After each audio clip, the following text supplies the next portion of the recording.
Bawang merah atau dalam bahasa Latin Allium ascalonicum termasuk tanaman sayuran yang mempunyai nilai ekonomi tinggi dan prospek pasar yang baik, serta paling banyak dibudidayakan di Indonesia setelah cabai merah. Selama ini, bawang merah diperbanyak secara vegetatif dengan menggunakan umbi sebagai benih. Masalah umbi sebagai sumber benih antara lain ialah biaya untuk umbi mahal karena volumenya tinggi, yaitu sekitar 1-1,5 ton per hektar dengan harga yang mencapai Rp15.000 sampai Rp25.000 per kilogram bibit. Selain itu, umbi sebagai sumber benih tidak dapat disimpan lama, perlu gudang penyimpanan yang luas, serta biaya pengangkutan yang mahal. Alternatif sumber benih bawang merah dapat dilakukan dengan menggunakan biji botani atau True Shallot Seed yang biasa disingkat dengan TSS. Benih TSS membutuhkan benih lebih sedikit, yaitu 2-3 kg per hektar, dibandingkan dengan benih asal umbi, yaitu kurang lebih 1-1,5 ton per hektar, sehingga mengurangi biaya benih, tidak memerlukan gudang penyimpanan yang luas dan transportasi khusus, serta lebih tahan simpan sampai 2 tahun. Kelemahannya adalah memerlukan waktu tanam yang lebih lama, yaitu sekitar 5 bulan.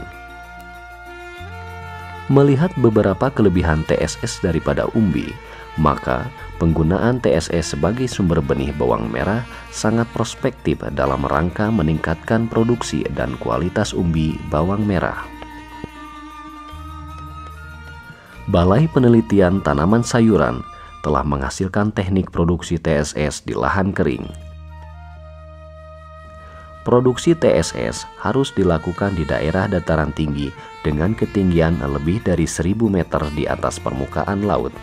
Hal ini dikarenakan dataran tinggi mempunyai suhu udara yang rendah, yaitu antara 16-18 derajat Celcius, yang sesuai untuk merangsang pembungaan bawang merah.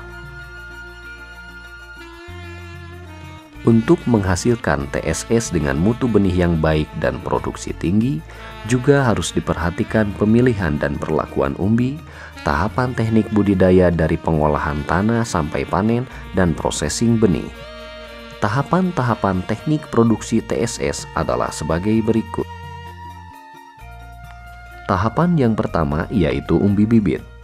Umbi bibit harus berukuran besar, yaitu lebih dari 7 gram per umbi. Umbi berukuran besar akan menghasilkan jumlah umbel yang lebih banyak per tanaman daripada umbi kecil. Tahapan yang kedua yaitu vernalisasi. Untuk merangsang pembungaan, umbi bibit diberi perlakuan suhu dingin yang disebut dengan vernalisasi, dengan cara disimpan dalam ruang pendingin selama 3-4 minggu pada suhu 9-10 derajat Celcius. Selanjutnya, umbi yang sudah disimpan dikeluarkan dari ruang pendingin lalu dikering anginkan selama 1-2 hari di tempat yang teduh dan sejuk. Tahapan yang ketiga yaitu persiapan lahan untuk tanam. Sementara umbi disimpan di ruang pendingin, dilakukan pengolahan lahan. Lahan diolah dengan menggunakan traktor atau dicangkul, dibersihkan dari rumput, kemudian digemburkan. Selanjutnya, dibuat bedengan-bedengan dengan lebar 1,2 meter, tinggi 40 cm, dan panjang disesuaikan dengan kondisi lahan. Antar bedengan diberi jarak 1 meter. Arah bedengan sebaiknya menghadap timur ke barat, supaya semua tanaman mendapat sinar matahari yang merata. Tanah dataran tinggi biasanya merupakan jenis tanah andisol dengan pH tanah yang agak masam, yaitu pH kurang dari 5,5. Sebaiknya, tanah dengan kadar pH seperti itu diberi perlakuan dolomit 1,5-2 ton per hektar untuk memperbaiki sifat kimia dan biologi tanahnya. Dolomit diberikan bersamaan dengan pemberian pupuk kandang sapi, domba ataupun kuda sebanyak 20 ton per hektar atau pupuk kandang ayam sebanyak 10 ton per hektar, SP36 sebanyak 200 kg per hektar, dan furadan. Aplikasinya dengan cara disebar di atas bedengan, kemudian campuran bahan-bahan kimia tersebut diaduk secara merata dengan menggunakan cangkul. Selanjutnya, bedengan ditutup dengan musa plastik hitam perak yang telah dilubangi dengan jarak 20 cm x 20 cm. Tahapan selanjutnya yaitu tahapan tanam. Sebelum ditanam, umbi yang sudah dikeluarkan dari ruang pendingin tadi direndam dalam larutan BAP 37,5 ppm selama 1 jam.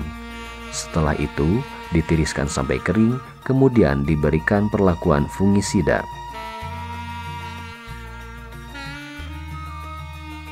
Selanjutnya, bibit ditanam dalam lubang tanam dengan cara membenamkan bibit 2/3 bagian. Tahapan yang kelima yaitu pemasangan naungan. Manfaat naungan adalah untuk melindungi bunga bawang merah dari percikan air hujan. Selain itu juga untuk mengurangi embun yang menempel di ujung daun pada pagi hari, sehingga daun tanaman lebih tegak, kekar, serta lebih hijau. Naungan dipasang seminggu setelah tanam. Tiang naungan dapat dibuat dari bambu ataupun besi. Jika dipergunakan secara permanen untuk jangka waktu yang lebih lama, sebaiknya menggunakan tiang besi karena lebih tahan lama.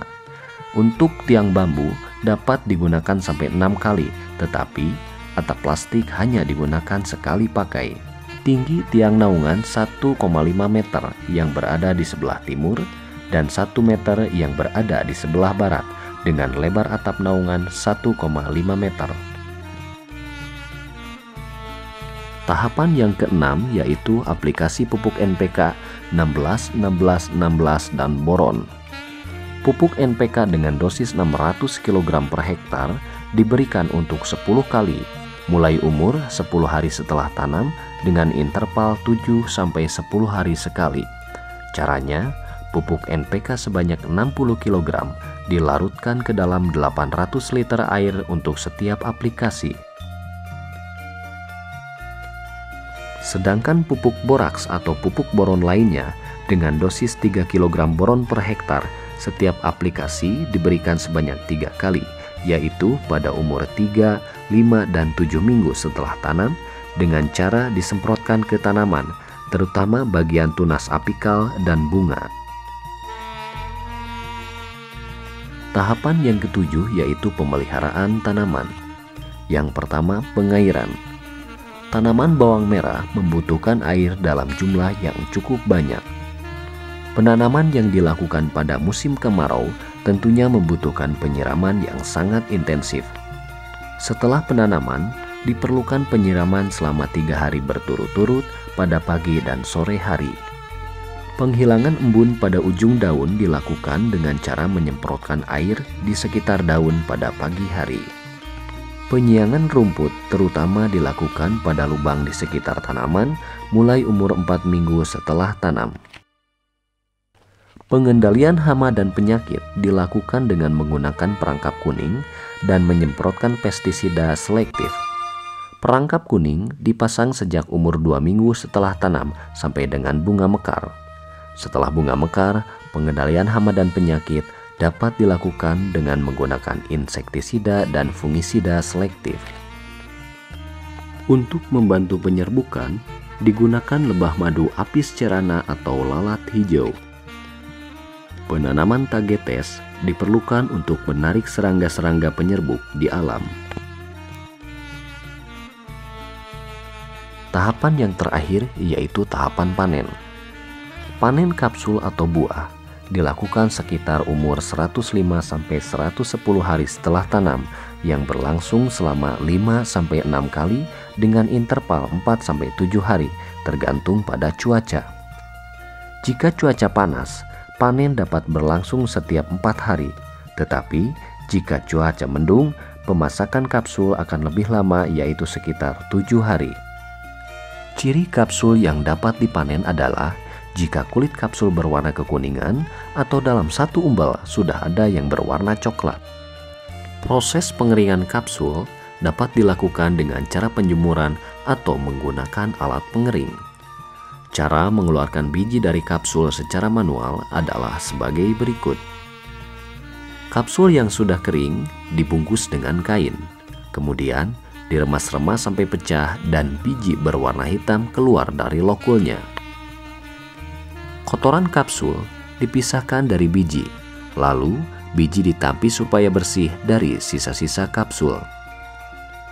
Biji yang sudah bersih dimasukkan ke dalam kemasan aluminium foil, lalu ditutup rapat dengan sealer, kemudian disimpan di ruang penyimpanan atau kulkas pada suhu 12 derajat Celcius.